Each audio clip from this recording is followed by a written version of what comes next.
Good to have you with us on this Thursday morning. I'm Joe Fryer. And I'm Savannah Sellers. We, of course, get started today with the hush money trial of former President Donald Trump. Jury deliberations are set to continue later this morning. On Wednesday, 12 jurors deliberated for 4.5 hours without reaching a verdict. The jury began the day by receiving instructions from the judge. They're tasked with deciding whether Mr. Trump was part of an unlawful scheme to allegedly falsify business records to cover up hush money paid to adult film star Stormy Daniels in the run-up to the 2016 election. Mr. Trump denies the charges.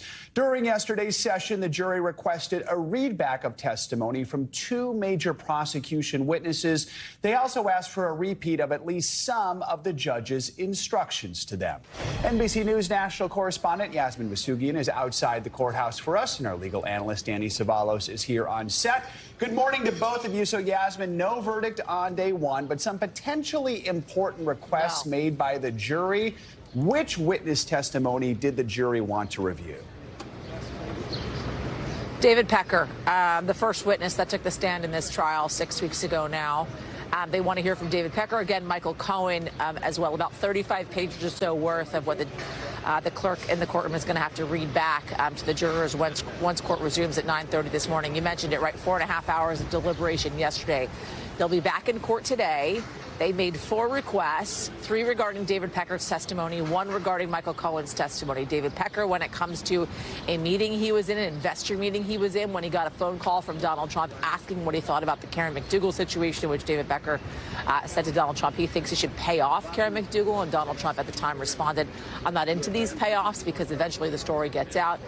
Another conversation that was had about buying the life rights of Karen McDougal. A third, we all remember, right? We've talked about this repeatedly, the Trump Tower meeting back in 2015. David Pecker recounting the Trump Tower meeting in 2015 when David Pecker was there, Michael Cohen, Donald Trump, and they talked about placing damning stories about Donald Trump's opponents in the 2016 election, along with looking out for stories about Donald Trump as well. David Pecker also saying he's going to look out for stories coming from women. The 4th request made was Michael Cohen's recount of that meeting as well, that Trump Tower meeting as well. So again, 35 pages to be read back to this jury this morning, along with, as you mentioned, jury instructions. We don't have specificity as to whether or not the jury actually wants the entire instructions, i.e. an hour and 15 minutes, as was read to them yesterday, or a portion of those instructions. So we could be looking at getting into deliberations once again at 11 or noon this afternoon.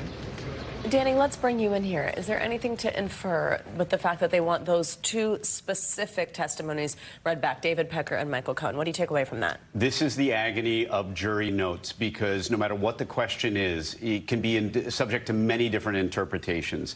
Perhaps the easiest is the jury is looking at the facts of the arrangements with McDougal to show an overall course of conduct, whether this is something that was a set pattern and it was something that Trump knew about or would have known about, i.e. the phone call with Pecker and Trump. Because one of the things the prosecution has plenty of is testimony by people like Pecker and Cohen. They obviously don't have the testimony of Trump. So they've tried to build Trump's intent through circumstantial evidence and evidence from people like Michael Cohen, who took the stand and told the jury what Trump told him.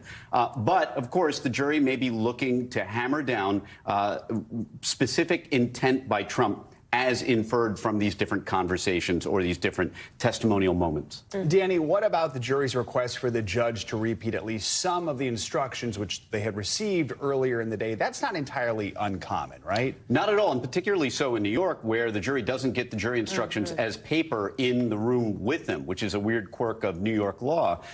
So for that reason, you can expect, and I did expect, that the jury would ask for jury instructions to be read back to them, because they simply can't memorize them. It took an hour to have them read to them. The human mind simply can't memorize an hour's worth of spoken jury instructions.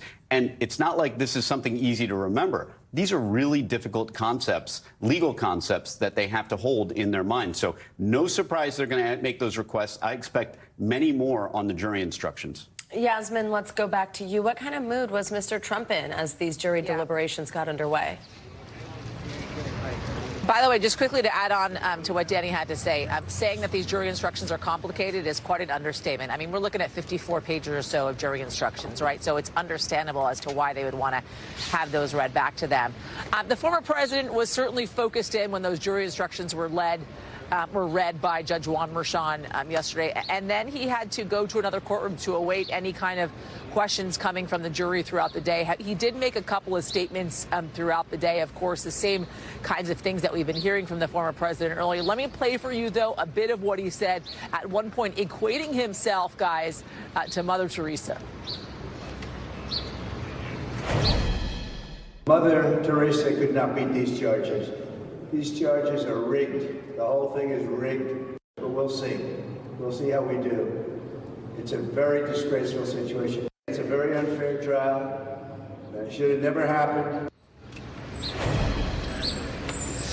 You got to remember, guys, right? He has been in this courtroom every day for the last 6 weeks. He has said repeatedly he'd rather be out campaigning than sitting inside that courtroom. Nonetheless, that's exactly where he's going to be while these deliberations are ongoing until we actually get a verdict. And we'll have to wait and see what more we hear from the former president today throughout these deliberations that are certainly ongoing, guys. All right, Yasmin and Danny, thank you both. Well, while Trump does await the verdict in his hush money trial in that courtroom, President Biden is ramping up his campaign efforts in critical battleground states like Pennsylvania that put him over the top back in 2020. He made an appearance yesterday in Philadelphia alongside Vice President Harris in an effort to boost support among black voters. And as NBC News senior White House correspondent Gabe Gutierrez reports, the president has seen a dip in support. In a rare joint appearance on the campaign trail, President Biden and Vice President Harris turned up the heat on former President Trump. Now he's running again, and is clearly unhinged. Their campaign launching a renewed effort to court black voters in this critical swing state. Joe Biden gave his word that we would fight to address some of the biggest issues facing the black community, and we have delivered. It comes as Mr. Trump is making his own push, including in the South Bronx. Joe Biden is not getting the job done for the Bronx. Recent NBC News polling shows that President Biden's support among black voters has dropped since 2020. Back then, exit polls showed black voters supported Biden over Trump by 75 points. Now that Biden advantage has narrowed to 58 points. Perhaps more concerning for Democrats, less enthusiasm. 4 years ago, 74% of black voters had high interest in the election. Now it's just 59%. Is the campaign worried about that? I think it's important for each and every one of us to go out and make the case and show black America that this is an administration that sees us. This is an administration that is willing to fight for us. Democratic Maryland Governor Wes Moore is helping lead the outreach. You've got to continue to believe in an administration that's actually doing the work. But it's a tough sell for Eugene Thomas, who runs a nonprofit in Philadelphia. Has President Biden earned your vote? Not yet. After voting for Biden in 2020, he's considering voting third party or not at all. For him, inflation is a top issue. People are struggling. We have to help people extra with groceries, gas prices. Again, that was Gabe Gutierrez reporting. Now, former President Trump's campaign argues that his economic policies benefited black families, calling President Biden's speech pandering. Well, let's talk more about politics here with NBC News senior national politics reporter Jonathan Allen. John, good morning. So as we heard in Gabe's report, President Biden's support among black voters has dropped since 2020. Broadly, what are some of the reasons we are hearing from voters behind that drop? Hey, good morning, Sunshine Team. Nice to see you.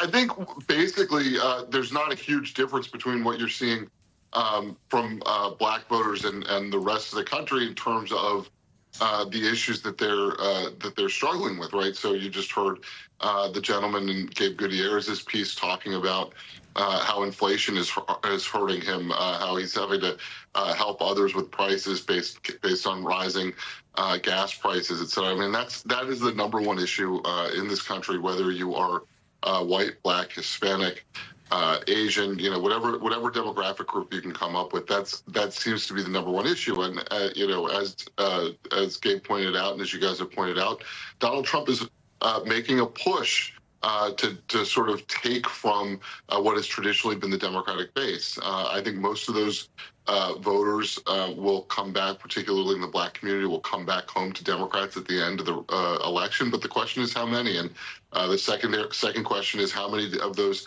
Democratic-leaning black voters will just stay home? So, John, is there a path to victory for President Biden with the level of support he has from black voters right now? Or does the president have a lot of work to do? And I'm especially thinking not just Pennsylvania, but you got Michigan and Georgia.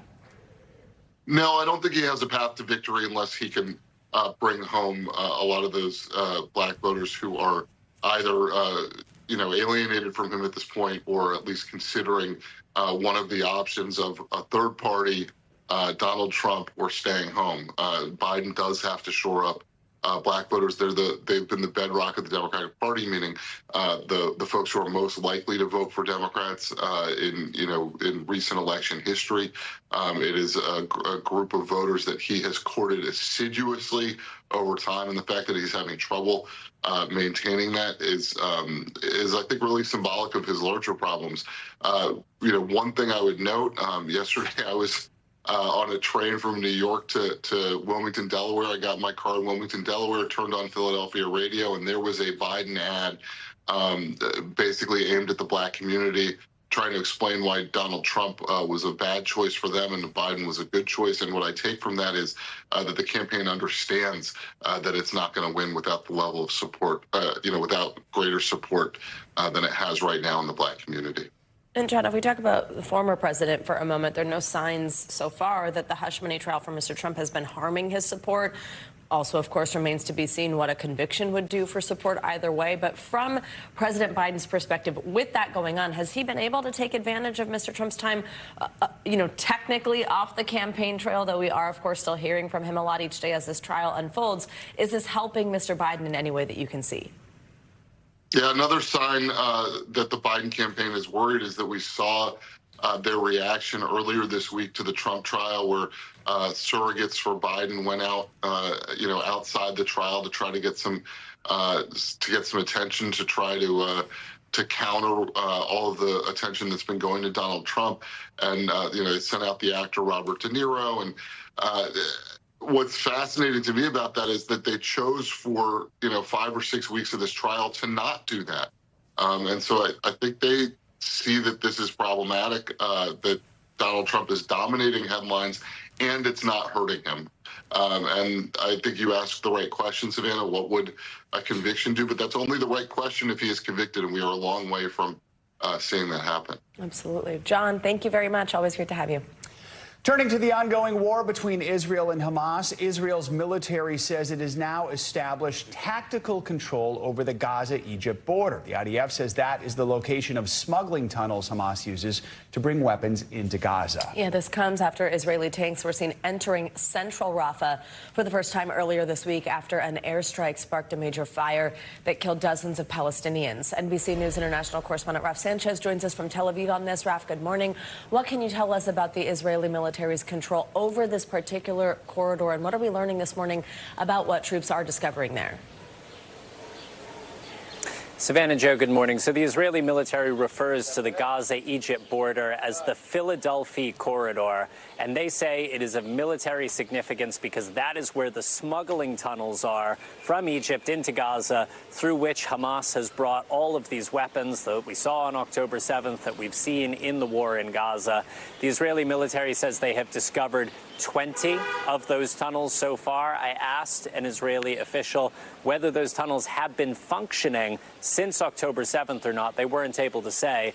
They also say that they have discovered Hamas rocket launchers that were deliberately placed near the border. They think Hamas believed that Israel would not risk striking so close to the Egyptian border in case they accidentally hit Egyptian forces.